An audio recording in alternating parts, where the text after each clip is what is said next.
जब आप हताश होते हैं, मुझे नहीं पता ज़िंदगी लोग कैसे जिए होंगे। आप बहुत अच्छी ज़िंदगी जी होंगी, हो सकता है माँ का आँचल मिला होगा, परिवार का प्यार मिला होगा, पर मेरे लिए ऐसा नहीं था। मैं इस दुनिया में जी रहा था, ये मेरे लिए बहुत बड़ी बात थी। मैं ज़िंदा था या साँस ले रहा था। दोस्तों, काफ़ी समय के बाद मेरे नानी आई और वो गोद पे उठाई और मुझे होश आया। जब होश आया तो मेरी नानी बोली कि बेटा, तुम्हारा हाथ टूट गया है। और पता है, मेरे जे हाथ का फ़िक्र नहीं था, मेरे शब्दों से निकला कि नानी मुझे भूख लग रहा है।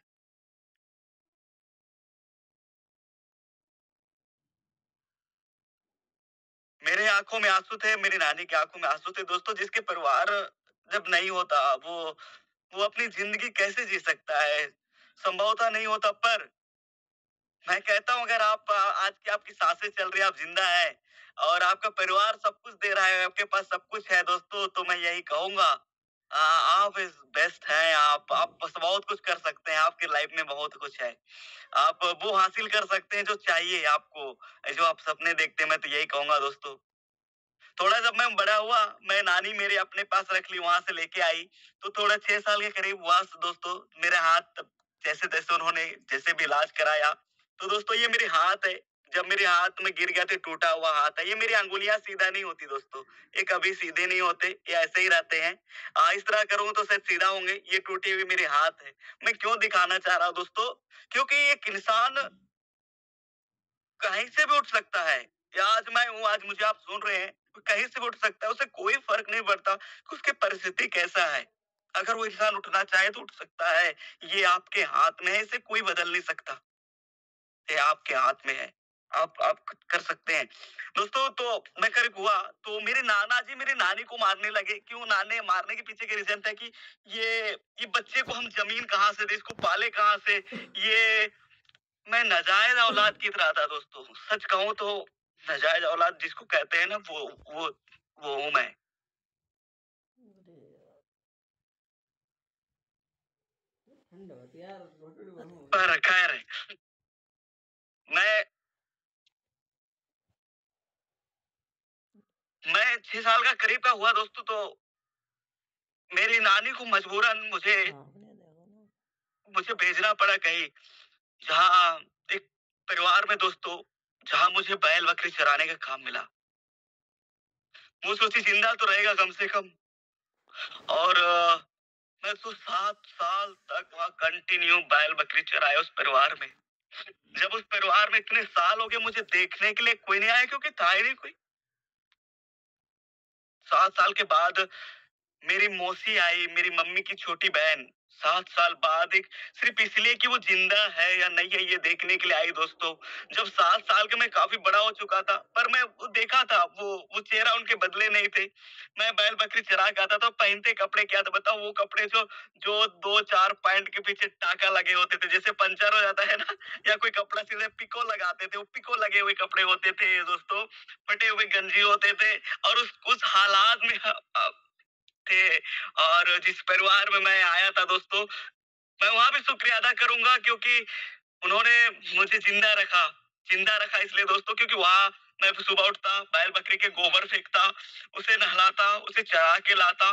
दोस्तों, मुझे 1 दिन पुराना खाना मिलता था, जिसको बासी खाना बोलते थे। जो बचा-खुचा होता तो वो मैं खा लेता था।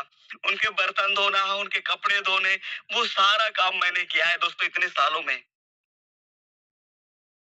मैंने वो सारा काम किया है। जब मेरी उम्र करीब 14 साल के करीब रहा होगा दोस्तों, तब मेरी मौसी आई और मेरे को सामने से पूछने लगी, "बाबू, आपको पता है एक लड़का इधर यहीं आए परिवार में आया है, कहीं बैल-बकरी चराता है। उसे मैं मिलने आई हूँ, क्या जानते हो क्या साथ में कभी?"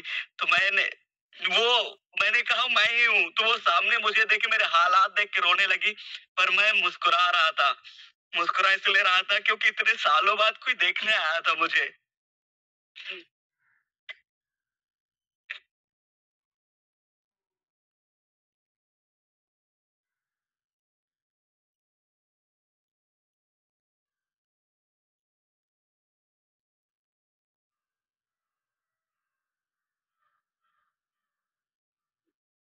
इतने साल बाद कोई देखने आया था मुझे। मैं मुझे बहुत खुश हुई कि कुछ कोई चलो कोई तो आया है। मैं ज़िंदगी में बड़ा करना चाहता था, मैं पढ़ाई करने के सपने देखता था। तो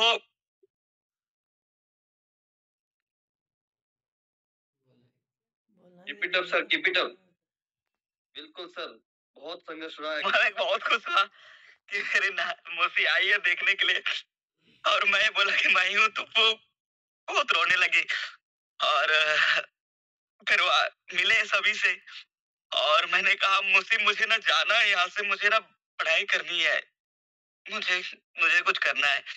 और मेरी मौसी बोली ठीक है मैं छुट्टी मांगती हूँ और उन्होंने कहा ठीक है। और छुट्टी मुझे मिला नहीं दोस्तों, उन्होंने कहा कि हम इसे खरीद के लाए हैं तो इसे हम जाने नहीं दे सकते।